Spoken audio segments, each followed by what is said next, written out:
Welcome to Foundations with Larisa Hovhannisyan, an unfiltered podcast where I explore the foundational principles of creators, entrepreneurs, scientists, public figures, and all around awesome people who make things happen.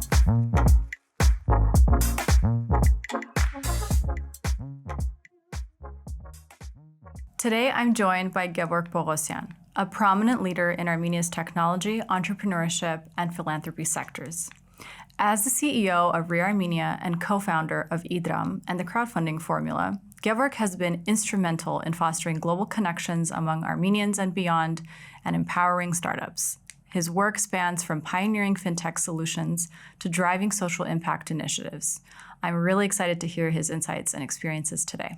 Gevorg, thank you so much for joining me today. Thank you very much for having me. I'm a big fan of yours, and I have been for many years. In the beginning, it was from a distance, and in recent years, I've had the pleasure of working with you on many different ideas and initiatives. My pleasure, Larisa, working with you. Gevorg, I am so excited to talk to you because to me, you are a lifelong optimist. You're a serial entrepreneur. Your sense of possibility is incredibly large. There is nothing that seems impossible to you.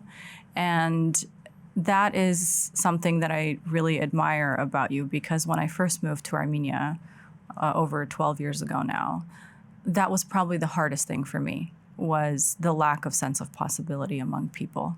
So to me, you're a true visionary, someone who thinks really big. And I'm just really excited that I get to share your knowledge with the Foundation's audience and get to ask you a few questions, some personal, some professional, just to explain to people, who you really are and what has led you to where you are today. So thanks for joining. Thank you very much. It was kind of embarrassing, all this stuff. Sure. No, very well deserved. My first question is, I know you grew up in Armenia. Yes. I know you're the byproduct of, the Soviet school system, the Soviet university system. How did you develop this sense about yourself, this sense that all is possible? Where does that come from? Because it definitely doesn't come from our education system. My family is the reason. Because my father and mother, they always let me do whatever I want to do at all ages, actually. Even if, during school time, like I want to go to school, I'm going to school. I don't want, I don't. So, it was like, so I've been brought up very, as a very free child and then free teenager and then free entrepreneur. You do whatever you want. Even my first biggest tech business, which I've started with my friends, it was IDram payment system. So we needed money to invest in IDram, and we didn't find as big investors as we needed. So I basically sold I'm saying that, but it was again my father, mother. Back then, my father he passed away in 2002, and my mother, who again is a Soviet person basically, and like having own flat, own home is very, very important for Soviet people. But my mother, because I wanted that, she agreed to sell our, flat, house that we have in our dacha. I don't know what is English for that. Oh my God, that makes me tear up. And then, no, really, and the cars we had a lot of things that my father left, and I basically sold all that out, and we put all that money in IDram, which was, another crazy part of that, because IDram, what is that? Like electronic money. Nobody knows about the internet. It's like, 2004, 2003, basically. Nobody knows about internet even, but we're talking about internet money, e-commerce. This is like, 21st century. Armenia has to develop its economy. For that, it's important to have e-commerce, electronic money, third, fourth, transactions, cross-border transactions, using these platforms, etc. So it was totally ununderstandable for my friends, family, and everything. But my mother, as it started from the very beginning that I'm free, I'm doing whatever I want. So she supported me in all the endeavors that I was starting. And this one was another showcase of how supportive my family is. So I believe that very important part of that, to stay optimistic, to to believe in your capabilities, to believe that whatever you dream, you can, create that. I mean, bring it to life. So it came basically, it comes from my family, I believe.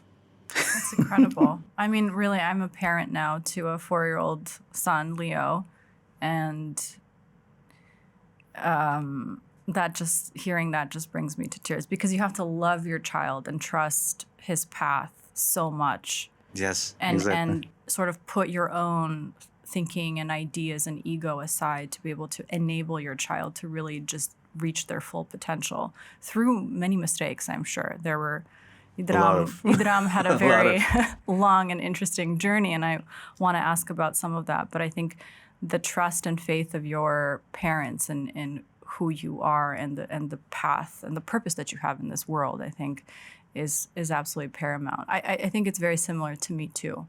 My father and mother both come from very different cultures. My father is American, born and raised in Wisconsin to an Irish family. My mom is born and raised in Soviet Armenia. Mm-hmm. And so they come from very different paths of lives. But I think what really connected them and the parenting that they gave to me was that they said, whatever you choose, just make sure that you're really good at it. That's the commitment that you need to make to us. That's what my father told me, by the way. Oh, really? And when he was telling that whatever you do, you have to do it perfectly. Doesn't matter what you do. But even when he was bringing some examples, like if you want to, go to arts, go to business, or you want to rob banks, for example, you got to do that perfectly. I think that's great. That's great advice. I know my mother-in-law also gave that advice to her children, who have very different paths in lives. But she said, yes, do whatever. If you want to become a magician, but just make sure you're the best in the world. Yes. I think that's wonderful. So you started IDram in 2002, 2003. 2003 we have started, and 2004 March you launched it. We launched it, yeah. What were you doing before then? Were you working for some company? Did you have a regular job before you? It was very short period of my life, basically, when I was working for a company. Actually, from the very beginning, when they're asking children what you want to become when you grow up, so my answer was always I want to be an artist. And during this automhatic. Mm-hmm. Is there any English word for that? But in Armenia, when a child when a child gets their first tooth, teeth, I'm first.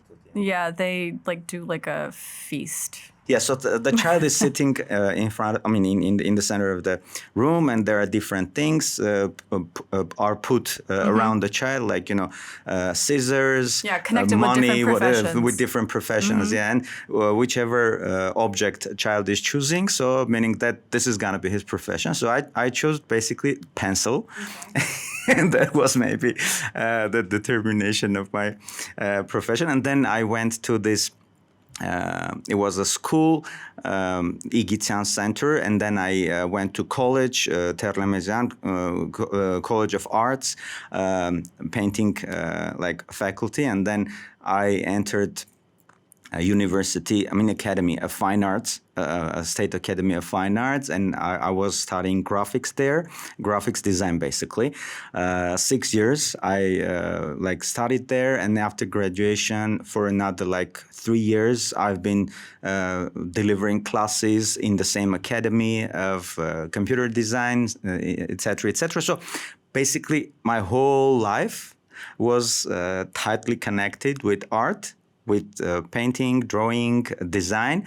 And starting from 1995, 96, it was the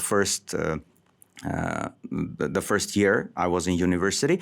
With my friends, I've started this advertising agency. So back then we were thinking that the most important thing to transform your country is to transform the environment.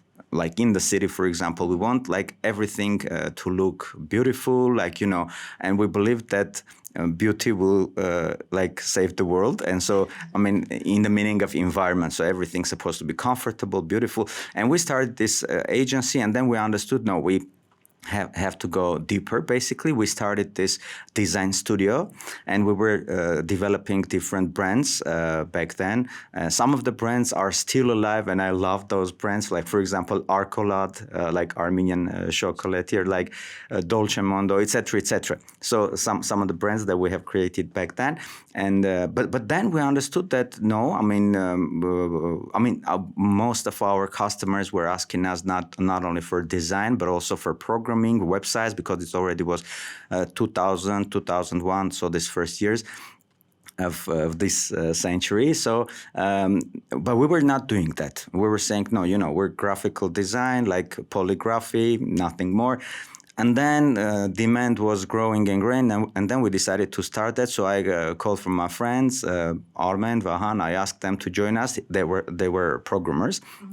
And we've started doing this websites, and then we understood that this software development part is a lot more interesting. Design and impact of new software in our economy is really huge. So we decided to go a little deeper into that direction, and we started NAsoft company, which now is basically based on NAsoft, was created Volo, and those are Armen and Vahan, my very, very good friends, with whom we start basically. We've started NAsoft and IDram also. So we get into that direction, but then we understood that we're creating software for some companies, and they're using this and growing a lot more than, like, for example, outsourcing company could. And we understood that we want to create our own products. And simultaneously, we were thinking about, okay, whatever we're doing, is this, big enough to impact the development of our country or not? And we understood, no, it's very important to make sure that economy of Armenia is growing. And so this is already 21st century. And while speaking about economy, we understood that e-commerce is supposed to happen in Armenia so we can grow. And we created this list of kind of 250 points, like what we have to have in Armenia so e-commerce will thrive, And the first point was basically e-money. There's supposed to be electronic money so people can electronically pay for different products and services. And we started this, research to figure out what's going on in the world. And then back then, PayPal already was up and running, Yandex, Zengi, WebMoney, etc., etc. So we basically took all the best in those platforms that we saw, brought some new ideas which are specific to our country, and we started IDram back in 2004. Truly saying, another couple of years, I was busy in design, this arts direction, but then I understood that no, this is not what I need to do, because there was another interesting thing. I always was thinking, should I do whatever I love, or should I love whatever I do? And I have to do whatever is needed to be done, So I stayed with the second version. I understood that this is, if you really have the purpose, you really want to change something in the world. So you should do whatever takes to be done for that very change. Eventually, it's already 2007. So how old were I? Yeah, how old are you, Gevorg? Father of 45. 46. I'm gonna be right now. So I was born in 1978. Okay. Yeah. So 29 years old, and the whole life was lived basically in art and design and everything. And I gave it up back in 2007. And I went totally into technological businesses. I started working, truly saying, when I was 7. I was, by the way, magician. Were you really? I have to tell my husband. He's also from childhood. Oh, wonderful. A magician, illusionist. Oh, really? And then he sort of stopped.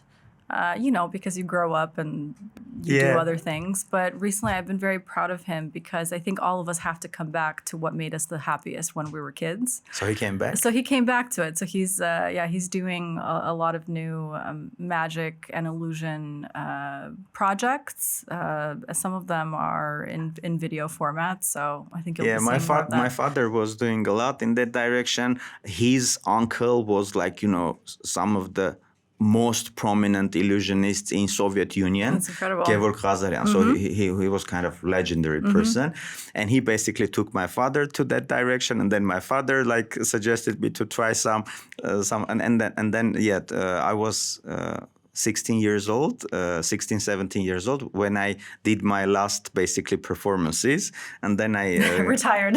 Retired. I want to sort of just comment on what I've observed. A lot of people who are super successful in various sectors that, that have nothing to do with the arts, maybe technically, a lot of them do come from a creative background too.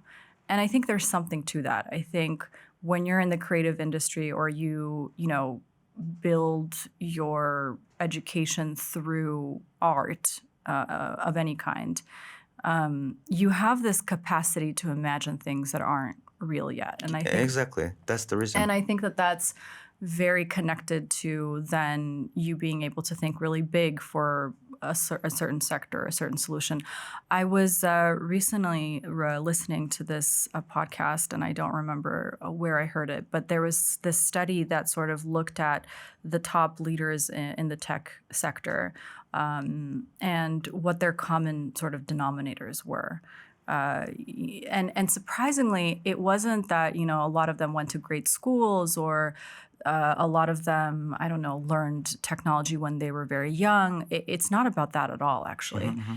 The one common thread between all of them was that they all loved to read science fiction. Magical worlds, things that didn't exist but maybe could exist, So I just think that that's very interesting, and I actually had no idea that this was the background that you had. I've always seen you as this entrepreneur, someone who's innovative in technology. Recently has ventured into, reArmenia and a lot of philanthropic initiatives, but when I was, studying you online, I was so surprised to see that you worked at the theater and you did stage design and and you did all these amazing things. So that's sort of one observation. The other observation also is that what's interesting to me is you probably didn't see it when you were launching IDram at that point. But you didn't see this common thread that you and your friends had about nation building. The reason why you're now the CEO of reArmenia is not a coincidence. You were thinking about subconsciously a reArmenia, even I think, when you were launching IDram, because you all weren't launching it to make money and do all of these different things. You were launching it because you wanted to make Armenia a better country. And, in my 12 years here, I've talked to many different people also in the tech sector or folks that have made, have accumulated a lot of wealth through their different businesses and organizations. And unfortunately, many of them don't do it with that lens in mind. They do it for other reasons, which I think is perfectly fine, to want to make profit, employ people.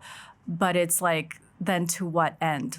Are you doing this in the moment because you think that that's the right thing to do? Or is there a bigger idea behind pushing Armenia to the next sort of level, So that's why, to me, it's no surprise that you are doing what you're doing today, which we'll get to. But I just wanted to make that observation and then ask you a few more questions about IDram, if that's okay. Sure.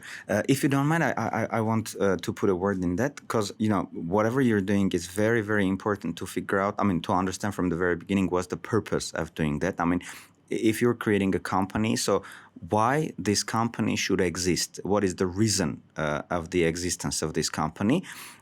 and for example, what the world would miss if there is no this company. So this is very important part, but truly saying, maybe subconsciously, but always we were thinking this way. Like, for example, when we started our advertising agency and then design studio, so we were thinking that we want to have different environment. We want to have different aesthetics within the community, within the community where we're living, for example. But also then we understood that no, this is not enough. So we have to grow economy of Armenia. This is very important. And then we were thinking that to grow economy, we need, as I said, e-commerce. And we started doing whatever it takes to build Armenian e-commerce, And then we understood that with this, we're like turning over money in Armenia. But to grow economy, we need to grow export, Armenian products and services, particularly technological products and services to be created and delivered to the world, exported from Armenia. So then we we have exited from all the companies that we have created in Armenia, including IDram. And we started developing this startup ecosystem. And several years, like 5+ years, I've been busy with startup ecosystem development only. And the business that we have created back then with my friend Narek was TCF, the crowdfunding formula, which was meant basically to support Armenian technological products to be launched in global market using crowdfunding means opportunities. And then we understood that very good, this startup ecosystem is important, but we have to focus on our company, which is supposed to become multi-billion-dollar company, which will already really affect Armenian economy, and we will start spending money on the development of other fields, for example, other industries, whatever. But then comes war, and we understood that the most important thing is to bring Armenians together, is to make sure that effective collaboration is happening among Armenians, because separate companies, like including these multi-billion-dollar companies, we saw that there are those companies. And there are, I'm not going to say a lot of them, but not a small number of these big companies, organizations, some of you can call them empires. But we lost the war because, if we are another multi-billion-dollar company, what would it change basically? And then we understood that we don't need to create another big company, but we have to bring together all the big entities that already exist. That already exist. So why I'm saying this little story, that it basically organically, step by step, we came to reArmenia. Where basically we're bringing together, we're basically empowering and uniting Armenians to become this caring and collaborative community, which is basically dedicated to transforming Armenia into a just and flourishing nation. This is basically our mission statement. And we understood that this is the missing part, the platform which basically develops effective collaboration frameworks and develops effective tools for effective collaborations. So we're serving as a technology product for all these people. Gevorg, this is you're saying this so optimistically, which is exactly why I love you so much. But this was not easy. With IDram, it's the hardest thing that I have ever done. But you've also with reArmenia, but you've also lived through some really difficult times with IDram, and I don't know if you want to talk about it with me on the podcast. I'm okay. But whatever you I remember think when is you revolutionized the industry with your team, and you came out with this platform that was outside of the government system and all of these other things for currency and payments and e-commerce and software, etc. I know that the government didn't really like that you did that. So can you elaborate a little bit on that? Sure. Because, you talk about this journey in such a positive way, and there have been such challenges that you've endured with a smile on your face, and have taken lessons and purpose even from these very challenging situations that have brought you now to reArmenia. But I'm just so interested to hear that part of your journey, because that is something that maybe a lot of people can't imagine going through, because it's so difficult on you, on your family. Just can you tell us a little bit about that? So basically, when we have started IDram, 2004, March 10th, this was like first e-payment system, I mean electronic money in Armenia. Back then we didn't have any regulation or law about electronic money, e-money. So, but, you know, we were living in a very tough oligarchic system, and a lot of things were predefined. Like, for example, sugar is brought to Armenia by this oligarch, for example. I mean, no, I don't know, like petrol, like gas from this, I mean, by this company. And like financial sector is being ruled by this, for example, person. Huh? And so basically, if you want to enter to some of those industries, fields, you have to have deal with them. Like, for example, you have to pay them or give some equity, or somebody above them supposed to say that, you know, this is my guy. So let them Gevorg work. is my guy. Yeah, but we didn't know about all that stuff back then.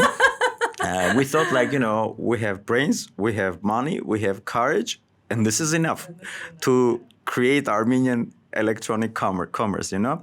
But starting from the very beginning, we started receiving these so-called offers to give our company to them, because this is not what you can do. This is not how it works in Armenia. So, you know, you can give your platform to this bank or that bank, and you can stay like as a manager and get some percentage, for example. First, it was very polite ways, like, you know, different chairmen of banks were approaching us, meeting with us, saying, you know, guys, so this is how it works. And we're saying, no, I mean, we got purpose. I mean, we know why we're here. I mean, this is not about money, even, and this is not about business. This is about creating Armenian e-commerce, and we know how to do it, and we want to do it. We will do it. I mean, unless somebody else doing it better than us. But back then, unfortunately, not very much. I mean, anyways, so the ideas of banks were different. Anyways, so we of course didn't agree. And then this approach is transformed. So some, you know, I think bodyguards of some oligarchs were visiting us to our office, and then some fights, some shooting, some problems. I mean, really huge problems. And then this state tax inspection. They started their raids upon us. We basically sued them once because, I mean, all these claims that they were making were totally like, you know, baseless. Yeah. So we even won a lawsuit back then against tax inspection, which was another like surprise for all of us because in oligarchic system it's not how it works. Anyways, and then they started like this criminal cases against us. I was put in jail for a couple of months, like approximately 3 months, I guess. You said those were some of the most productive months. Yes, because, you know, like you're sitting in the cell 24 hours. There is nothing to do. Nobody's approaching you with their problem, because when you're outside, like, you know, your friends, relatives, they have different problems approaching you, or they're inviting you to the, I don't know, birthday parties, weddings, etc., etc. So when you're in there, nobody's approaching you with any kind of, question or ask. Vice versa, everybody's calling you, telling you no, because we had phones there, and it was not legal actually. But again, this is like the bright side of oligarchic system. So, anyways, they're calling you saying, "Oh, you know, we know that you're having problems. So, what can we do for you? How can we help you?" Eventually, you have like 100% of your time free, and a lot of friends and family members who are ready to help you with whatever you need, you know. And our team was very resilient. Like before that, we were working, for example, I don't know, 6 days a week, around 10 hours per day. But when I was in jail, they were working 7 days a week, like 14 hours per day. I mean, it was really, really tough process in terms of working. But this, because, you know, we understood that we're on the press and we have to win this fight. And for that, we have to do a lot more job than we were doing. So, and my free time, and my creativity blossomed there. And you conceptualized the next iteration of We IDram. we basically did two big projects during that process. I was thinking of this network of branches of IDram. We didn't have that, but during that time we have designed that, and also we have designed while I was in jail the platform of online payments for fines and fees towards government. So, I mean, this was Amazing. another, doesn't matter what were these projects, but it was very productive time, really. But and then during these 3 months, they understood that nothing kills us. So they let you go. So, yeah, basically it was 2010, I can declare basically that we won that war by the end of that year. So the case was closed and everything. And already 2011, the regulation of e-money issuance was accepted. We were fighting for that like 7 years. And we were, of course, the first company who adopted that license for e-money issuance.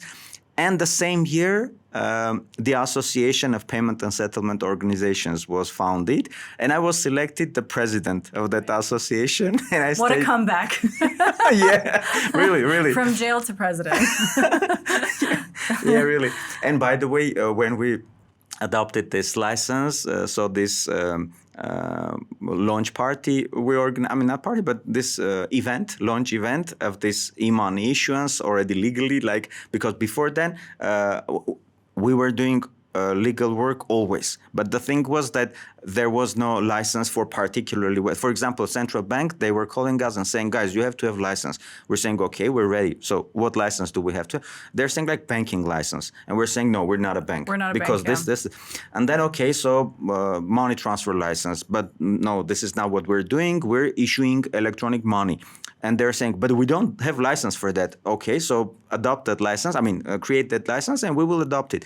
And they're saying, no, it's going to take time. So, okay, let's get this license. But with this licensing process, this was another way to try to bring us under the control to figure out what's happening. Why can't they take the business from us? But this is not important. What is important that this e-money license took basically the creation of the regulation took basically 7 years from central bank and the whole and of course IDram, because we were whatever is needed to have in terms of regulation to run e-money business decently. We had all these regulations within our company. And we took this from, again, PayPal, Yandex, et cetera. But we were trying to give this to central banks so they will have regulation in the state. Mm-hmm. And we can already get that license to work with them. But it took, again, 7 years to come to that point. So by what I was trying to say that on this event, the launch event, people from central bank who were very much against, who was fighting us, it's not the way to do. You have to become part of this oligarchic system, so it will be good for you. Even they were saying. It's unbelievable. We're finding out the real stakeholders of different companies, even if they're hidden under, behind 6, 7 offshore companies. But we can't find your real stakeholders. What's happening and who they are. And I was saying, it's very hard to find black kitten in the dark room, especially if there's no kitten there. If there's no cat there. So, but because they didn't believe that couple of young men started all this and fighting they were and there's nothing underneath and there's nothing underneath and they were hoping that right after the moment when they put me in jail, the real owners of the company will come and will come to save me. It's really interesting. When I was starting Teach for Armenia, not at that scale and level, but there was always this question of what's underneath all of this? There needs to be some sort of ulterior motive, because I was really young. I was a diasporan. I didn't speak Armenian very well. I didn't come from a very wealthy family. I didn't have millions of dollars that I wanted to invest. I wasn't directly supported by George Soros. Like Yeah, there was yeah. no, I wasn't an agent of the Russian government or the American government. I was just a person with an idea. But for years, like people just couldn't, and the more successful you become, the more people say, oh, well, she had this or she had that or this person helped her, she was sent to Armenia to do XYZ things. It's very hard for people to grasp that there can just be a person and their idea. Exactly. The same was here. I mean, they were looking for particular people who are standing behind us, and they're trying to take some portion from this oligarchic system, a portion of this, financial, let's say, pie that they have. So, anyways, what I was trying to say that the same people were congratulating us already. It's always like that. Your skeptics or like the people your opponents sometimes can, because they themselves can't believe that there can be something else. Like when they've been in this system and it's only been done like this since Armenia's independence, for example, or even before, and then someone comes and says, no, it can actually be different. But there were it's hard several, for them to believe it. Exactly, but there were several layers. One layer was this oligarchic system. They decided that whatever is happening in financial sector is supposed to be their own. So this was the one thing. But the second thing, our friends, I mean, they were very skeptical as well. So one of my best friends, he was always telling me, like, you're starting the wrong thing. There's no internet in the country, and you're speaking of internet money. You won't be able to create that. Then when we created it, I mean, we launched the platform. Then he was saying that nobody will use it. Nobody trusts internet. I mean, they want to have this cash money, etc., etc. Then when IDram worked and we were growing at least twice a year, then he said, after we came to the point where we decided to sell the company, and the same friend, he was saying nobody will buy it, nobody understand that business. I mean, that's only you that were so enthusiastic. But then we had 3 different so-called customers who wanted to buy the company, and we were choosing whom to sell. So I mean, from our friends, from people who were doing business in very different sectors, we had this skeptical views as well. But there was another third layer. So this was users. These were users. I mean, these were totally new for them as well.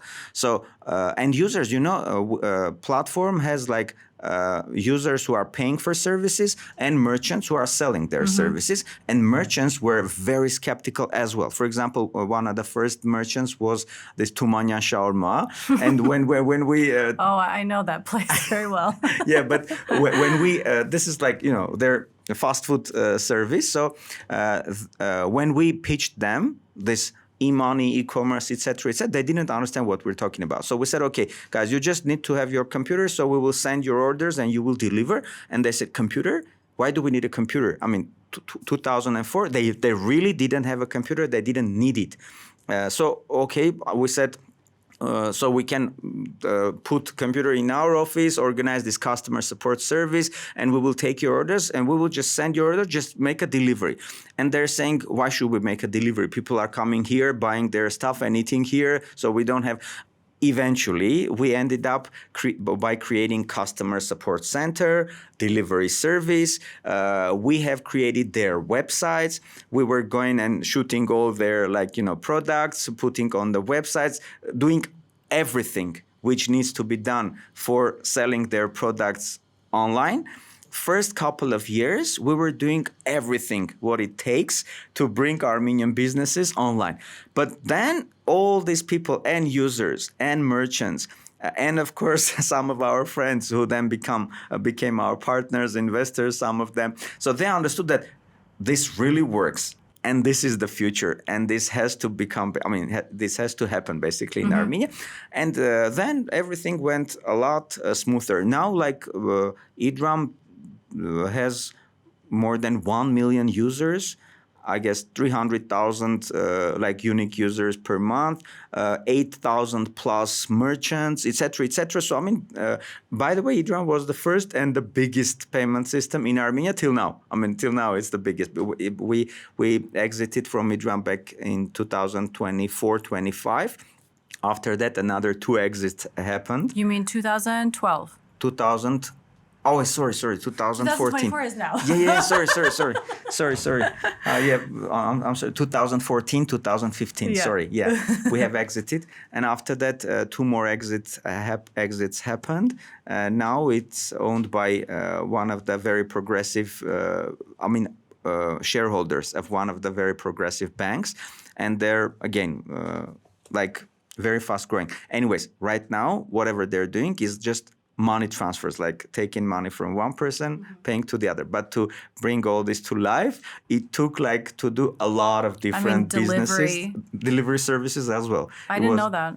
Yeah, and NA Courier, NA Courier, English pronunciation, NA Courier. So this is how we called it. Anyways, NA, by the way, was our first company, New Age Trust Corporation, and whatever we were creating, like NA Print, NA Design, Nice. NA Soft, Like a holding but then we company. understood that this is not available. The abbreviation for not available. Yeah. We started changing all the Gevorg, brands. one thing yeah, that sorry, I I just- went too far from No, whatever this was is question. fascinating. One thing I think a lot about is like, how do you manage speed versus due diligence, like making sure that something is a high quality product, or like how do you balance making decisions? You know, like I've actually had quite a challenging time over the years, like getting even like sometimes within my own team, like people to understand that it's important to move at a certain pace. Yes, it's important to make sure that, you know, whatever decision we're making is based on data and has been thought through and has like an implementation plan, et cetera. But I do think that the most successful people ultimately are the ones who move a lot faster, not because they make less mistakes. It's just by the time that they've made their mistakes, they're already onto their new thing, and you're just getting around to making a decision whether or not you want to go in this direction. Like they've already made 5 mistakes by that time. How do you think about that? You know, there is a book by Eric Rice, Lean Startup. I'm sure you know about that one. So in startup ecosystem, it's very, very important to be biased for action. So you want to start with the minimum viable product, which basically solves the problem. Nowadays, minimum lovable product is very important. But usually these lovable or viable products are not perfect at all, but they're solving some exact problems. So in 21st century, we always say that it's already not like clever people are winning stupid ones, or strong ones are winning weak ones. No, the fastest are winning the slowest. So this is how everything is working these days. I mean, during this period of time. So you have to be fast for sure. You have to be brave enough to commit failures, let's say like this. So whenever you are ready with any product which is solving some specific problem, you're good to go already. You're starting your business, you're starting serving your customers for whom you basically exist. And with this, you have to be very open for their feedback, and you have to be very responsive and fast while solving the problems which are occurring on the go. And you have to solve, first of all, the problems which occurred for the majority of your customers. And with this, what's happening basically, you are starting your business, you are delivering services, you're getting paid for those services. But besides these payments, the same people are giving you feedback. I mean, they're doing this quality assurance process, on the go. And you have to be very fast and responsive in terms of this. And as soon as you're fixing problems that were identified by your customers, they they're becoming a lot more loyal because they see that you're fixing all the problems that are important for them. They see that they have their part in this development process. The ownership of your customers, of your users, is basically growing, and they're delivering a lot more feedback to you. So eventually, you're not like paying a lot of money to do all this due diligence and quality control before starting, and then you're starting in the real market, finding out some new problems. But you're starting with your minimum viable product, and you're not paying like too much money for this quality control, but because already your customers are doing that. And in the market, you're identifying the real problems, because in the laboratory, in your like team, you might have a lot of arguments that this is the most important problem that we have to fix, and then you're fixing it, and then it turns out that nobody cares about that actually, So, but when you understand that data wins arguments, so you want to gather a lot of data, and based on that data, develop your product. You're going into market with this MVP, getting information about real problems, which really basically bothers your customers, and spending your time and money on solving these important problems.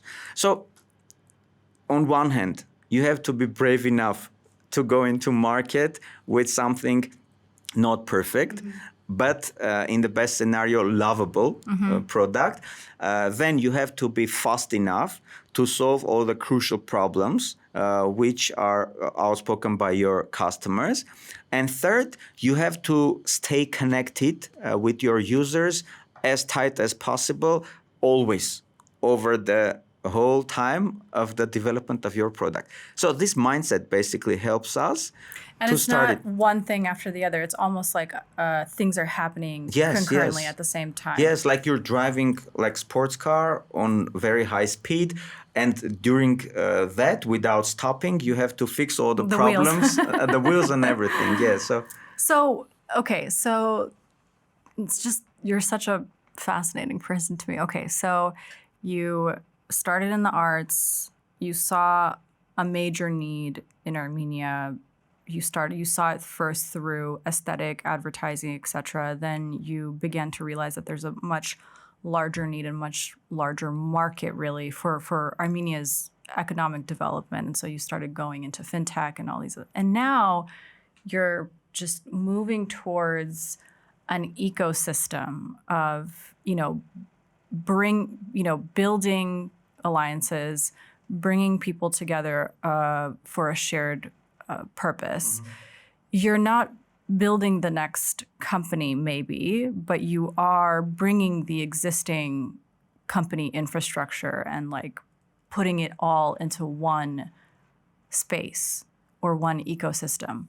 Tell us about what happened in your mind that you realize that this is actually, I'm not going to maybe build another company, maybe for now at least. Like the need is actually for us to synergize whatever Armenia already has. Why do you think that's important, and why now? Yeah, it basically started during wartime, Artsakh War 2020. We saw that there are a lot of different entities, individuals who basically capable of solving a lot of problems, but they didn't basically talk to each other. They were not collaborating enough. So we basically had several cases. One of those we brought to numbers. So if you don't mind, I can tell in a couple of words about that. Yeah, of course. There was a problem which takes like 3 points, for example, of resource. And there were like 7 different entities and individuals and organizations who wanted basically to solve this problem. And each of those had 1 point of resource. But they didn't know about each other. And some, who knows, basically they didn't work with each other because of, I don't know what reasons. They just principally... we don't like to work.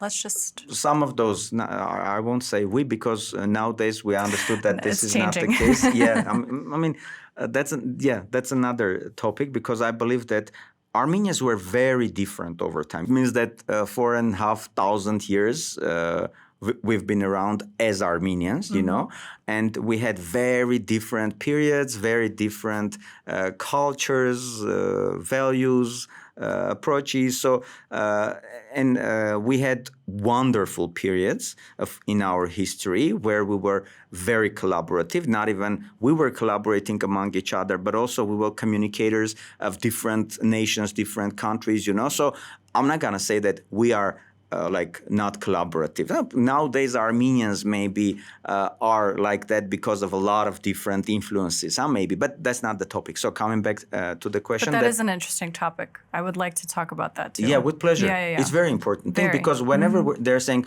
this is Armenian way to do something, a lot of people are thinking of that as a bad way to do that. But for me, it's just vice versa. When I'm saying that's the Armenian way to do that. So meaning that it's really good way to do that. I mean, and we have and good and bad. It's very much depending on what kind of narrative we're bringing to world and what kind of narrative we're spreading, basically. So based on this, our new generation is taking Armenian as good or Armenian as bad. You know what I'm saying? So this is very important thing.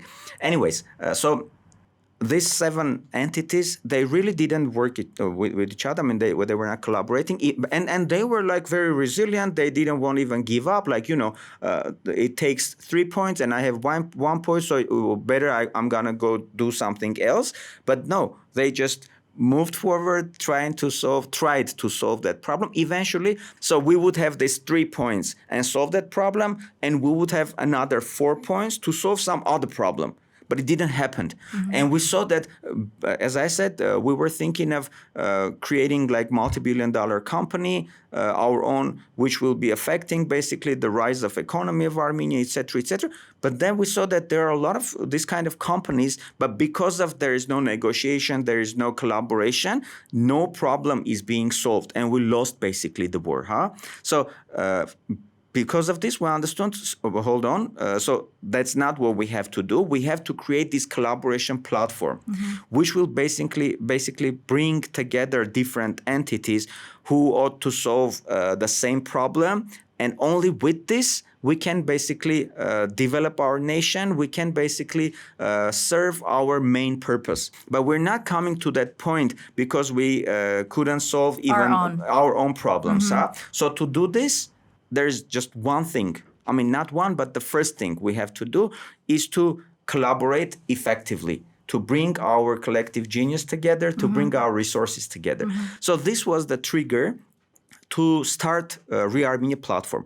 Truly saying, at the very beginning, we were not thinking about creating the platform. We were thinking of finding one because we know that a lot of different Armenians started some initiatives to bring Armenians together. So we start looking for this kind of platforms. We found some, but one which we really loved, it was One Armenia, and the name is good, like One Armenia. So, but they decided to close their crowdfunding platform and went into experience tourism. Some others were good platforms, but were developing very fast. I mean, very slow. So eventually we end up with starting our own platform. And first we were thinking of finding some, white label solution, a ready-made platform, to not spend time on that. And then we didn't find as sophisticated one as we needed. So eventually we started developing a reArmenia platform. So back in 2021, 22nd of April, we have started the company. And the same year in October, we launched our first minimum viable product of platform. And then the second year, we had this vision of minimum viable community. So, and we had that community, it was in the very beginning, it was hypothesis that this technological products will help our nation to come together. But in the first year, this hypothesis was proven right because more than 7,000 community members, more than 30 projects already implemented. Now it's already 2.5 years. I mean, it's going to be 3 years soon. And more than 100 projects already realized, more than 15,000 community members already came together. Some of them are raising funds. By the way, who raised funds? They have raised more than $3.5 million already. using different means. Some of them are looking for knowledge, experience, networks. So, and we understood that Armenians are collaborative. They just need some platform which serves them by creating this effective collaboration frameworks and tools. And so we are the one, basically, as reArmenia, who serve these committed doers. We call this basically community of committed doers. Like, people who are locating the problem, developing some solutions, finding some teams, and they need some extra support in terms of funds, knowledge, experience, network to fulfill this projects. So this is it. So, and we're very, very happy, by the way. Yeah, I mean, we love reArmenia at Teach for Armenia. It's mutual. Yeah, we have teachers and students and alumni who've used the platform to do their own community projects, their own student projects. And it's been really fun to see also that the giving culture has also improved so much, I think, with platforms like reArmenia, but especially because of your vision and direction with what you're trying to do beyond the fundraising element, right? What I've seen is, for example, folks who might not have a lot in terms of finances, they'll do a 500 dram or 1,000 dram donation. And we have seen, for example, 100 student projects get funded in full, which amounted to about $50,000, mostly fundraised through an average of a $1.5 donation. So it's just incredible. And these were all like people from villages, from rural communities, from neighboring villages who heard that the kids in the next village were trying to improve, their recycling or their water filtration, or build a park, or, create, like a vegetable garden for their school. Wonderful. And it's just amazing to see that people in Armenia were raising funds for Armenian solutions to the problems that we had. But I think what you said a little bit earlier really resonates with me. When I moved here, I was told that in Armenia we do this, and in Armenia we don't do this. And, there's like a mix of respecting the cultural context, especially if you're not from here, originally, or you grew up outside of Armenia. And then weighing that with, again, the sense of possibility of, well, can it be different? And can it still be culturally and contextually grounded, but enable a solution or take whatever thing we're doing to the next level? So that has always been a very tough thing for me to balance, because if you overdo it, you're the American that doesn't understand anything, right? But in my case, it was also weird because I'm also Russian, maybe in some way, because I grew up there. But you're an outsider who doesn't understand what we're doing. But then as I built TFA out, especially when you work in the education sector and you see the textbooks and you see some of the things that we've passed from generation to generation. For example, how teachers talk to students, how parents engage with the school, how teachers talk to the principal, the role of the principal. So much of that sort of exposed to me that I think, especially the Republic of Armenia, and I mean Greater Armenia, we haven't really had a chance for many, many, many years to figure out who it is that we actually are. Are we doing X because that's been taught to us, or we've had to adapt that to survive, basically, under the Soviet Union or in the Ottoman Empire or in the Middle East, after the genocide, when all of us had to flee there and survive? What are the values that are truly ours? What are the skills? What are the strengths that our culture has? And what are some of the things that, both positive and negative, by the way, and what are some of the things that are just absolutely not ours, but we've needed to sort of adapt? And I think That's very, very interesting Yeah. topic and question.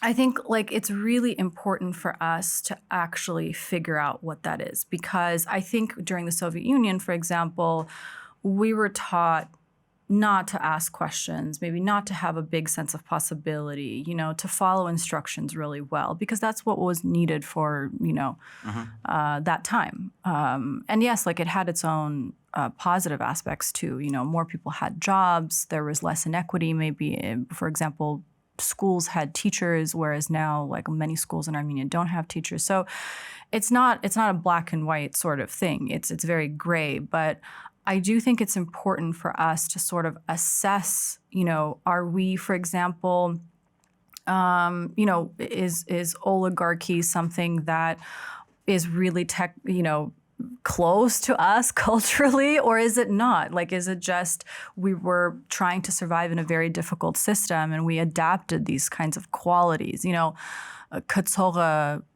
Yevailen, like there's all these different things that we've created out of these things that we've been part of, these systems that we've been part of. And my question has always been, is it truly who we are? And I think as an educator and someone who works in this sector, what's really important for us to do on the education side, especially when we look at our national curriculum, yes, definitely there's a lot of work to be done there, but also, how we look at schools, like what are their purpose ultimately? Are we just upholding a system that was given to us, or are we finally in a place where we can rethink it and really create an Armenian educational system for maybe even for the first time in a long time?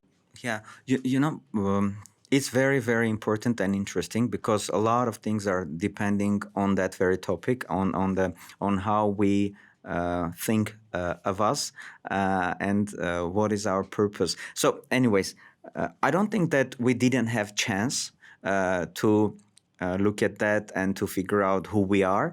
I think that we didn't have courage to do that because, you have to have backbone to decide that this is what I need to do and this is who I have to be able to do that, whatever I have to do. I think this is very important part. And during Soviet time and after that and maybe before that, few individuals were basically thinking about this, putting this question on the table and inviting people to discuss this. I mean, first of all, what is the mission of our nation? How do we exist as a mission? As a nation, huh? What is our purpose?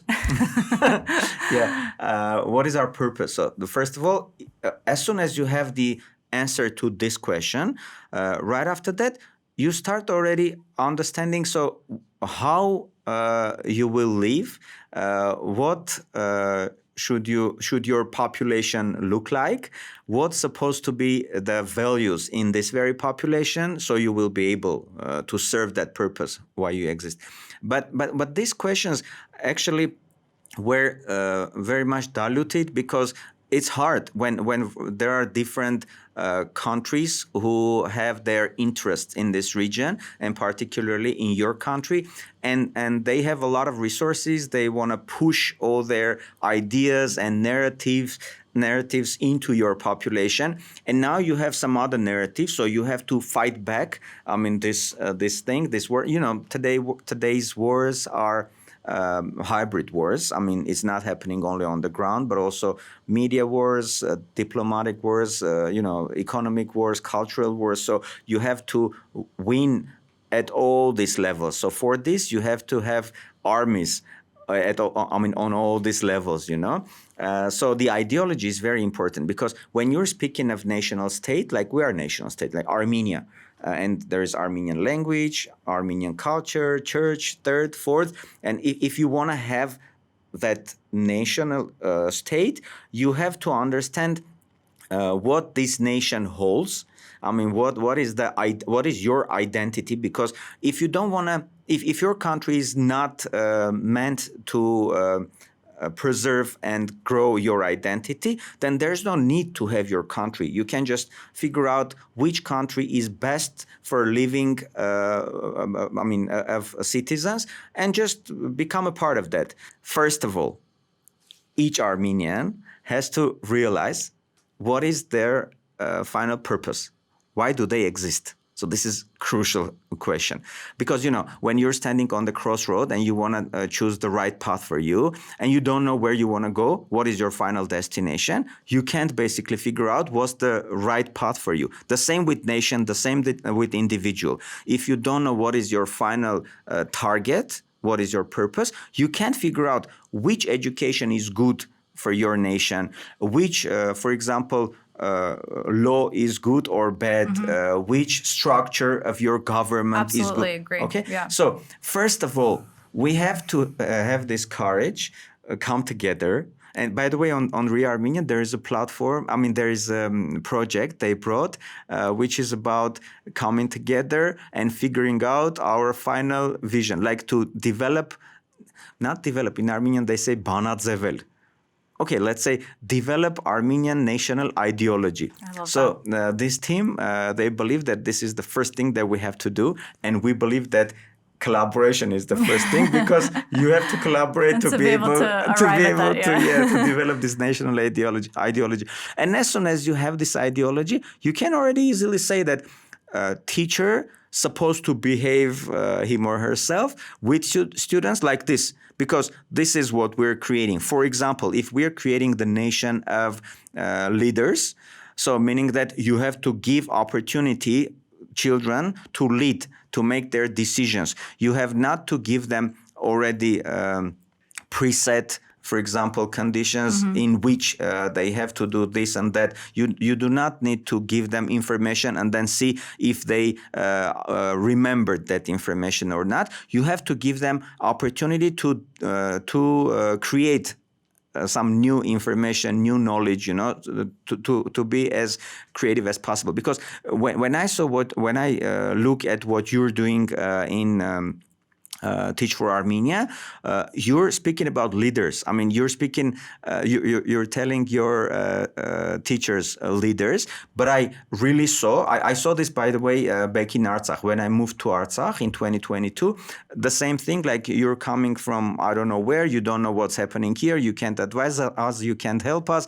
And I was trying to fix this problem, to say that, no, guys, we're like one, and whatever I'm offering is good for here. And then I was looking for this kind of environments in Artsakh, and I saw some of these TFA teachers who were creating this environment, like this innovative, creative environment in the villages, where for several hundreds of years they had this strict rule. It has to be like this, and doesn't matter if it really helps them or not.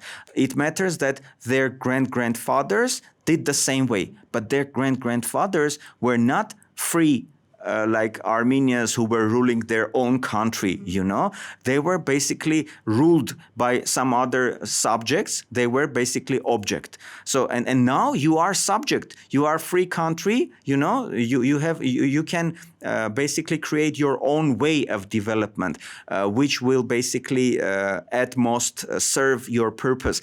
But these people didn't know that. So there was a question to save these children from their grandfathers or directly parents. And TFA leaders were doing that perfectly. I mean, they were not creating a conflict there. They were figuring out how to explain this new world to this parent so they can save this child from that situation and put this child to the real development path. You know what I'm saying, huh? Yeah, absolutely. So again, I believe that it's very, very important, first of all, to ask, why do we exist? This question can be asked starting from individual, continuing with the family, with the community, and the whole nation. What is the purpose of the existence of this nation? And right after having this answer, it will be very easy to figure out which step is right to take and which is wrong. Unless we have the final destination where we want to come, we can't basically constructively argue on what is the right path to take. Well, it's just like, what I'm saying, it's just like when you build an organization or a business. Exactly. Like you have to have a big vision, and then you have to backwards plan to where you are right now. assess it through data and other means and say, okay, this is where we are right now. These are the problems, these are the challenges, and therefore these are the solutions in order for us to get to this new reality. And then have, it's just like KPI planning. I mean, it's really maybe silly to say that, but there's really, to me, not a big difference, between nation building. It's exactly, it works just like that. Or creating a vision for a nation versus, creating a goal for your company within the next 10, Larisa, 20 years. and by the way, it's okay to not have all the answers to all the questions. I mean, it's okay to not understand even which is gonna be like the third and fourth steps. Right. There's a term, not term, the framework, ABZ. When you have this ABZ, it's already enough to start. Like Z is your final destination where you want to come. Right. A is your place where you are at the moment, now. and B is your first step. So as soon as you have this B, you can start going already, because while doing this first step, you will you will gain a lot of knowledge, a lot of new information, a lot of new skills, which will help you already to define your C, D, and other steps much more effectively than you can do it today. Because, every other day you're better at your skills, at your knowledge, and you better plan your fifth step, for example, while you have done your first three steps already, because, now I hope it was clear. So the same is with nation. First of all, we have to figure out what is that very last point where we want to be. And it has to be very, concrete, like very precisely designed vision. Then this is where we want to be. And then we're coming back. So what we have to have and what we have to do to come to that point. And now we assess, does these things do these things that we have useful for this path or no? If no, you give it up. If yes, you take it with you. And then you understand what is the lack of knowledge and experience, knowledge of and skills that you have to have. And you rapidly start learning all those things that you have to know, gaining all those assets that you have to be able to come to that point. So if we can make sure that in our schools, education is education started from this very point, because when you ask child who you want to become when you grow up, they're looking at the professions that there are on the list and trying to choose something. But while they grow up, a majority of these professions will not even exist. I can tell you, by the way, my personal case in here. Again, they were saying what you want to become, and I was saying artist. But what I'm doing now, like crowdfunding, electronic money, selling, domains and hosting and third and fourth. These words didn't even exist back then. I couldn't say I'm gonna sell domains. Sell domains, for example, register domains or create electronic money, etc., etc. AI for right now, we're thinking of, for example, creating this hybrid community consisting of humans and AI agents, for example. It's for sure. I couldn't say that back in Soviet times when the same is here. But we're speaking about Soviet time when, for example, big changes maybe are coming for in couple of years, like 5 years, 10 years, and now these changes are coming every day. And asking children who you want to become when you grow up is a stupid question. I know. So I believe that we have to ask, what is the problem you want to solve? And what kind of person do you want to be? Maybe, but when we're speaking about doing something, not being someone, maybe the right question is what problem you want to solve. And what kind of skill set and values do you need to have to solve it? Exactly. So education, in this case, will be based on your vision. Like, for example, I want to have this playground in our garden, in our yard, for example. Or, for example, I want to make this store easier, so I don't want to stand in the line with my mother, for example. Every child and every person, basically, while being curious and looking around, they see a lot of things that they don't like. They want the world to be a little different. or maybe they see some major problems, and they want to, and first of all, they have to have enough courage to decide that I'm going to change this. I'm going to solve this problem. It doesn't matter, again, how old are you. Even like 6, 7 years old children, they see something that they don't like. And if they have raised as the person who's a problem solver, who's making decisions, not like the one who are following the rules, but the one who are creating the rules. And if they know that they can decide, the world will be as they want it to be. So this is totally different mindset, even in the head of child. So they are starting looking for solutions. Okay, I want to solve this. How? And over time, from very early childhood, you're like getting to know. You're getting this understanding that you are decision maker, and this leadership, this taking responsibility, making decisions. I believe that from the very beginning, it's put in the individual, in the human. Because, for example, we break it later on. Yeah, because if you're taking like child, like 3-year-old child, and putting in jungle, for example, they will alone. Figure it out. Yes, of course. But what we do, we put them not in the jungle, but in the kindergarten. Kindergarten, where everything is decided already. Yeah. They do not have to take any decision like this is your bed, this is your shelf. So this time we're eating this, not that. So this is our party. You're going to be the flower. You're going to be the bee, etc. So everything is decided. And then the school, the same is here. Like these are the subject. This is like break. And this is, so you have to do like this and then like this. So everything is decided. Read this book, do not read this book, and then the university set list of the professions that you have to figure out which one you want. You and are mold not into. Yes, and you are not allowed basically to think of new profession, to think of new field, new direction. So these are directions you have to choose among them. And if you don't want, you can't get into any university.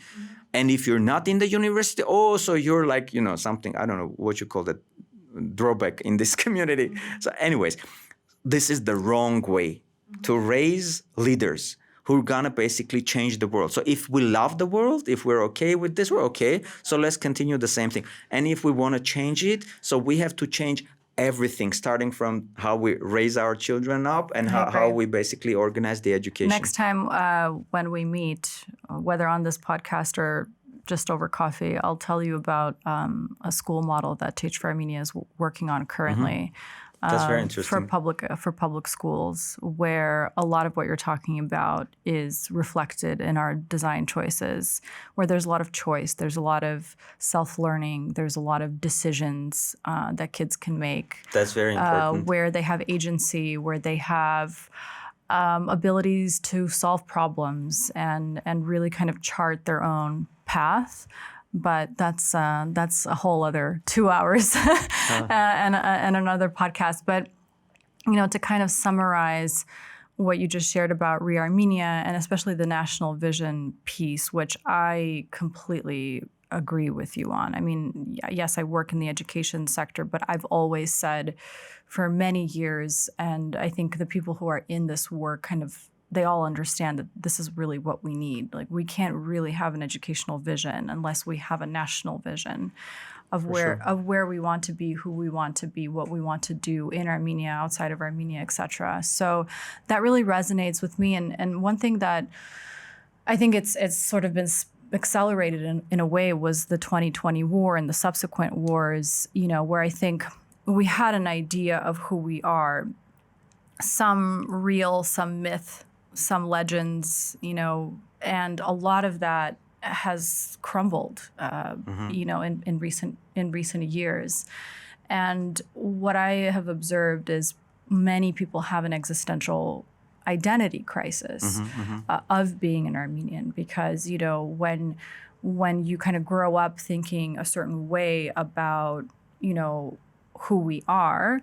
And then something like losing a war happens, it does begin to shake the foundations that you've created for yourself or that your parents have created for you and their grandparents. That's not to say that we cannot once again be these things that we once were, truly in history at some point. But also I wouldn't want it to be something that hinders us from actually wanting to understand where we are now and where we went wrong, and why living in an illusion and lying to ourselves is also not helping us once again become these people who, I think but I we guess always this is the wanted to be. perfect time to rethink that all. That's what I'm trying to say is like, this is the moment. This is the moment to rethink that, whether, this is the moment to set our national vision. This is the moment to build platforms like reArmenia and collaboration opportunities to help us articulate and crystallize and really revisit,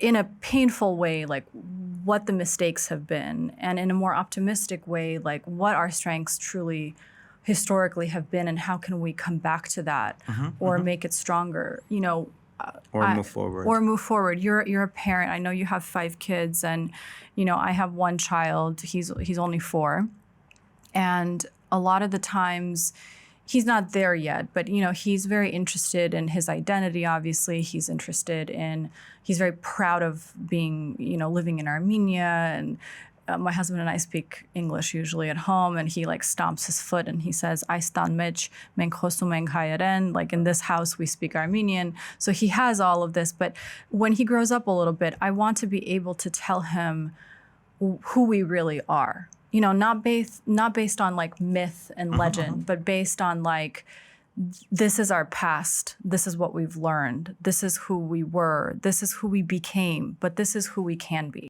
So, yeah, the most important part is that last one.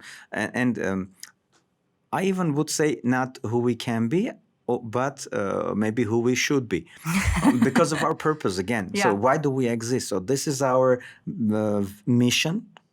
And to serve this mission at best, we have to be like this nation. And while saying nation, then we come to communities, families, and individuals. So Armenian individual, who's that? And it has to be defined. And every child has to understand that this is what we are. And very important to understand why. I mean, this is very, very important. I mean, I don't know. This century is information century. I mean, we have a lot of information about a lot of things. And I mean, it's very, very accessible. So, questions are very, it's very important that, for example, back then you're asking why, somebody might say you just because. It's the way it is. And you can't find any other answer maybe for some whys, just because. And now for each why, you can find a lot of different answers. So which one fits your type? Which one fits your basically purpose and mission is very important to identify. So to not be lost in this information world in century is very important to have your your clear vision. Where do you go? Why do you go? So again, I believe that this is the right time. Always maybe it was the right time to figure out why we exist and to develop our national ideology. But after the war, again, because of those crises that a lot of people had, it brought up this question again as very crucial one. Because before war, maybe a lot of people would say, yeah, we know who we are. We know what is our purpose. So we have very strong army. Artsakh, independence of Artsakh is our very first and very important vision. I mean, mission that we have to fulfill, etc., etc. But then this war showed that the reality is very much different from our imaginations or whatever we have thinking of us. And I believe that this crisis brought a lot of people to new thoughts, which will bring us to new deeds, which will basically bring us to new reality, a lot better reality. This happened to me basically. Of course, I didn't have this crisis part. I don't know why. Maybe I'm lack of some emotions, or I don't know, or maybe I'm resilient enough because of the paths we took for IDram, for etc. I don't know why, but anyways, I didn't have this crisis, but I had this rethinking of whole moment. I really understood that I was living. I don't know how crucial this sounds, but I was living the wrong life. I mean, I supposed to do different thing. So this, and now I'm very happy that I believe that I'm doing that very thing with a brilliant like Armenians. We have 13 core team members, 5 trustees, around 40 advisors, and 15,000 community members already. A lot of people came together to solve this problem. So I'm sure that we will solve this problem. It's another question how fast we will do it. It's depending on how fast we're growing as a community. But this transformation basically happened. And I never thought of collaboration platforms. I never thought about transformation of education as well. But now, as you know, we have started reArmenia Academy with your help as well, with Alex's help from TFA, of course. And now we understood that this education format that we have is far not enough for the problems that we have to solve today. So we dived into changing a lot of things that we were not even thinking about. I think so. And we have to get most out of these challenging situations. You know, I mean, this is quite common thing that challenges bring a lot of opportunities. So big challenges are bringing big opportunities. It's interesting. Like when the pandemic happened, and we're part of this like global network, and obviously I work with a lot of different people all over the world, and how people responded to the pandemic was very interesting. Like, and I think there's even like some framework, but it's like some people become sharks. So they're like looking for the solution. They don't have time to dwell in their emotions, right? Like, and like you said, like a lot of times people think that someone doesn't have empathy or someone doesn't have emotions. But that's not the case. You lived in Artsakh. I've worked in Artsakh. You've worked there. You had a house there. My grandfather is there. Like, but I think both of us in these moments were like sharky. Like we just dove into, and maybe it's a self-defense mechanism too. And I'm sure some psychologists might be looking at this or listening to this and saying, yeah, clearly like that's their self-defense mechanism. But some, I think in these moments of crisis, they're like ostriches. Ostriches, when they get really stressed out, they just put their head into the sand, and as if like nothing is happening around them. And then there are some like turtles who just begin to move very slowly and delay decisions or not make decisions at all. I think there was a fourth animal, which I can't remember. I agree to be shark in that list. I agree. I agree. It's probably better to be a shark, but we're both sharks most likely, so I don't know. But I'm sure there's some sort of psychological diagnosis for this also. But it's just amazing that, some of your greatest innovations, it seems like, actually came from various crises, right? Like when you started IDram, that was the tail end of the blockade. Like people were just coming out of, a very dark period in Armenia. When you launched reArmenia, it was in response to one of the most horrific and tragic things that have happened in recent Armenian history. And just how you have responded to that has been really inspiring to me, and I know to many others. I actually posted a question yesterday on Instagram to see if people had questions for you, that I can ask. And many people had many questions. And unfortunately, I won't be able to cover all of them because, we're almost at time and I've kept you too long. One of the challenges that I have faced as an entrepreneur doing work in Armenia, especially when working with the rest of the world, is people don't know anything about us. They don't know what's happening in this country. They don't understand how brilliant like how many brilliant minds we have in this country that are developing, yes, solutions for Armenia, but obviously are also developing replicable solutions for the rest of the world. Tumo is obviously such an example of that, right? It's a global brand now, and it was developed and created by an Armenian team here.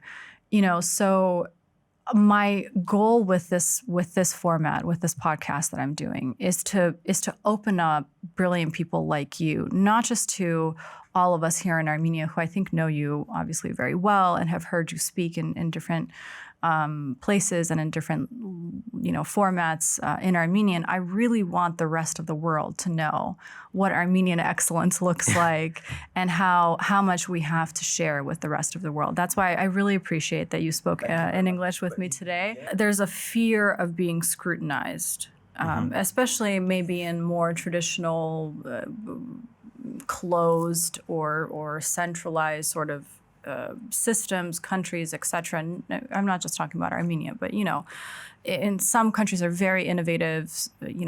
So if you have an idea, there's a culture around supporting the underdog, supporting the person who has this bold vision, etc. In some countries, like I think ours, have been, but are changing actually a lot. Especially for me, like in the last 12 years, I think it has changed in a positive direction. Where if you have an idea, there will be someone who will listen to you. There will likely be someone who will support you. There will be a program that you can apply to. Especially in startup ecosystem. Especially in the startup ecosystem, both on the for-profit and the nonprofit side, which is amazing. And I think reArmenia is a big reason why that's happening too. But a lot of the questions that I got was more about like, how do you face scrutiny? Like, how do you deal with the hate? How do you deal with the criticism? Because I'm sure you've gotten your fair share of that. So just a final piece of advice for our listeners there. So this is very important to be focused on what you're doing, on your goal, and look for advices, solutions, feedback for your final goal in every communication. You don't basically pay attention on the style of the information or that speech. You pay attention on the content of which is coming, and you're finding all the useful and important things in these communications, if you may call that, and take that as advice, and then you decide which advice to follow and which not. So, and very important thing to understand that failures that we're having are steps towards success, for sure. And we even in startup ecosystem, we usually say that, for example, success takes 10 failures, for example. So if you had already 3 failures, meaning that another 7 you have left to do. So be fast as possible in your failures to come to the success as soon as possible. I love that. So it's okay. I mean, we are doing a lot of experiments. Whenever you're doing innovation, you are doing a lot of experiments which are leading to a lot of failures. And you're learning a lot from these failures. And as many failures you had, as more things you have learned, and as quicker, as fast, you will come to your success. And again, so this is my basically approach to this. Thank you. Thank you for being a great leader. Thank you for being a great Armenian. Thank you for being a true patriot of this country. Thank you for your optimism and for always seeing the light when it's very dark even, and for just everything you've done for Armenia over the decades and will continue to do. I'm very proud to call you my friend, and I'm very happy that more people will get to learn about everything you've done, who you are as a person, and I hope to have you back again soon. Thank you, Gevorg. Thank you very much.